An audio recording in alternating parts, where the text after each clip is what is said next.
ንጉሱ 80ኛ ዓመት የልደት በዓላቸውን በድምቀት አከበሩ። ልደታቸውን እንዳከበሩ በማግስቱ የነጌሌው ጦር አመፀ።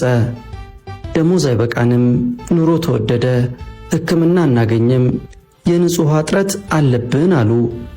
እነዚህ ጥያቄዎቻችን ካልተመለሱ አለቆቻችንን በቁጥጥር ስር እናውላለን አሉ። እንዳሉትም የጦር አመራሮቹን በቁጥጥር ስር አዋሉ። ንጉሱ እንደራደር ብለው መልእክተኛ ቢልኩም ጥያቄዎቻችን ካልተመለሱ አይሆንም ብለው ባመፁ ቀጠሉ። መልእክተኞቹንም በቁጥጥር ስር ያውላሉ።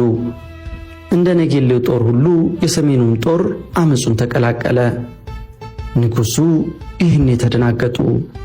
የንጉሱ አማካሪዎችም የሚይዙትን የሚጨብጡትን ያጣሉ። የ4 ኪሎ ቤተ መንግሥት በፍርሃት ራደ። የወታደሩ አመፅ ተቀጣጠለ። ሀገሪቱ ከባድ ፈተና ውስጥ ወደቀች። መጨረሻውስ ምን ሆነ? ችግሩስ እንዴት ተፈታ? ሙሉ ታሪኩን ለታሪክ ማስታወሻነት ይረዳን ዘንድ ይዘንላችሁ ቀርበናል። አብራችሁን ቆዩ።